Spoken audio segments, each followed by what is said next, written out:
Welcome to another OUinsider.com podcast. I'm joined by OUI staff writer Colin Kennedy.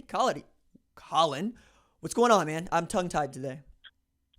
Oh, I think we have some things to talk about, RJ. There is plenty going on the recruiting trail when it comes to the Oklahoma Sooners. Right, so let's start with the positive, which is Nathan Rawlins-Kibonge decided to make it official with his commitment to the University of Oklahoma. 6'7", 260 pounds, played one friggin' year of football, was actually offered and committed to play basketball at Washington State before he even started playing football. Played 1 year of football, Jamar Cain sees him at Arizona State, Stanford sees him. Oregon didn't even bother, from what I understand, which I really want to talk about. And then Jamar Cain goes to Oklahoma, says, I need you down to Oklahoma, and NRK says, bet. So, I mean, did I miss something? Like, I know I sped through that.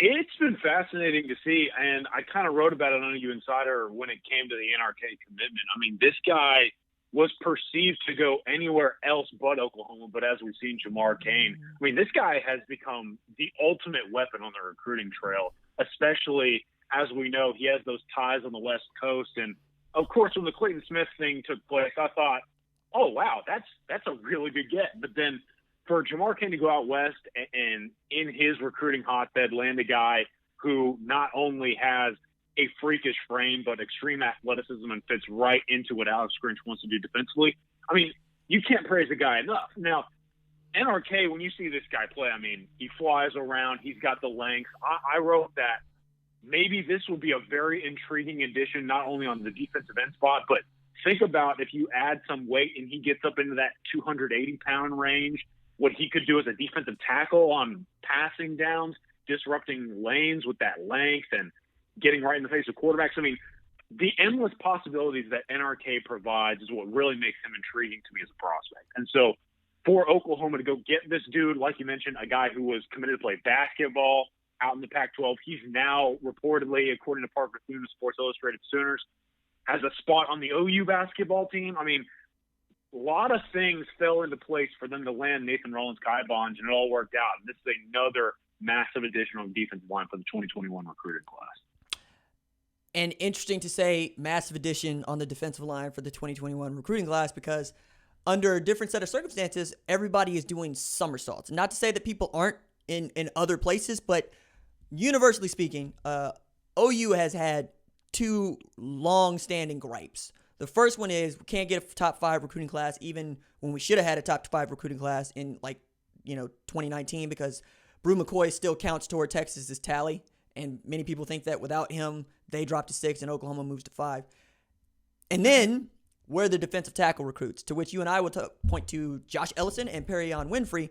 And then, Gallimore just goes in the third round. And yet we're not seeing defensive tackles commit to Oklahoma. And yet we are. Right? We're looking at one, and Isaiah Coe, which is weird, but also junior college. And then we're seeing edge guys, like edge guy after edge guy after edge guy. And more than that, like a super freak in Clayton Smith, because I don't know how many defensive ends there are that can line up in a 5 technique and then split out to the numbers and go get you a bucket on 3rd and long or a jump ball in the back of the end zone. On the other hand, we're looking at NRK, who is a basketball player, whose ceiling is got to be the sky right now because he's never played football, not really, in the same way that Jalen Redmond had only done that like a couple of times.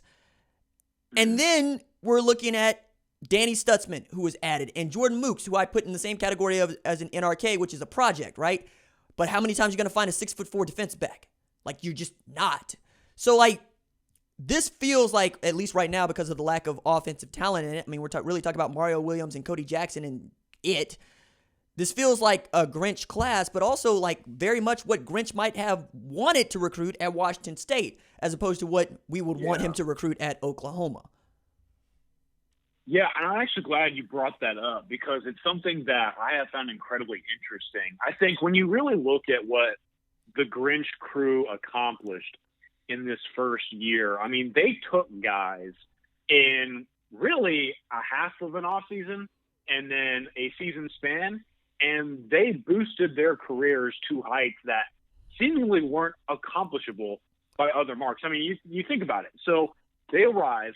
Neville Gallimore was not this 300 flat pound penetrating defensive tackle that was going to go very high in the draft, right? He was a bigger body who maybe didn't reach the expectations set by others and just seemingly never hit his ceiling. But then once Grinch arrived in that crew, he dropped a bunch of pounds, became more adjusted to the scheme, and next thing you know, I mean, this guy has an NFL future and a very bright one, in my opinion.